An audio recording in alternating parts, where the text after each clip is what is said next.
জঙ্গি সংগঠনের জন্য কোনো কাজ করতে চাচ্ছি না, আপনি আমাকে কেন ইস্তফা দিলেন?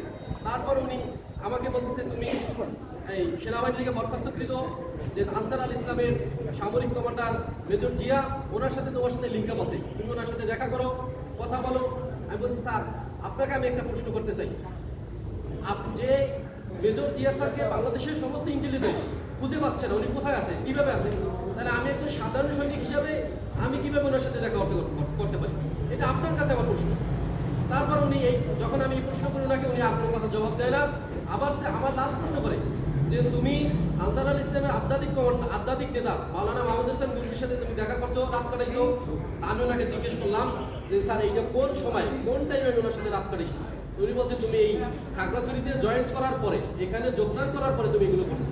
আমি বলছি স্যার আপনার কথা আমি ব্যাখ্যা দিতেছি। আমি 2021 সালের 15 অক্টোবর রামবাগ 43 ইউনিটে আমি কাউন্ট হই, এখানে আমি যোগদান করি। আর এই আপনি যার কথা আনলেন মাহমুদ হাসান গুলবি, উনি 2021 সালের মে মাসের গুম হয়, এরপর গুম থেকে ওনাকে ডিবি গ্রেপ্তার দেখায়। তাহলে আপনি বলেন একটা কারাগারে থাকা একটা ব্যক্তির সাথে কিভাবে রাত কাটানো যায় এবং তার সাথে কিভাবে দেখা যায়? যেখানে একটা জেএমবি আসামিদের জন্য, আমি তো 14 মাস জেলে ছিলাম, তো ওদের যে নিরাপত্তা, জেলের যেই জঙ্গি আসামিদের যে নিরাপত্তা, ওখানে তো আত্মীয় স্বজনরা কারো দেখা করতেই দেয় না, দেখা করলেও অনেক হেজিটেশন। তো আমি কিভাবে একজন মানুষ কিভাবে তার সাথে রাত কাটাই, কিভাবে তার সাথে দেখা করি? এরপর ওরা প্রশ্ন করে, উনি আমাকে হঠাৎ প্রশ্ন করে তুমি আওয়ামী লীগের প্রতি তোমার তো খুব কেন, তুমি শেখ হাসিনাকে কেন পছন্দ করো না? তুমি জানো আমি যখন ক্যাপ্টেন ছিলাম তখন থাকতে উনি তাজ্জুব করতেন।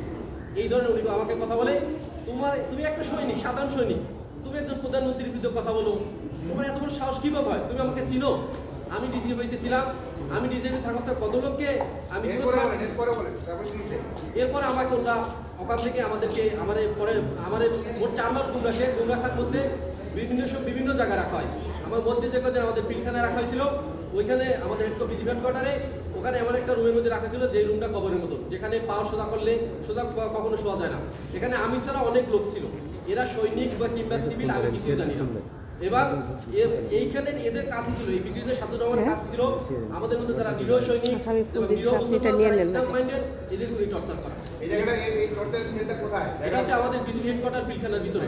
আমাদের যে গোয়েন্দা শাখা আছে, বিজিবি নিজস্ব গোয়েন্দা শাখা আছে, বিএসপির আন্ডারে এই সেলটা আছে, এলাকাটা আছে।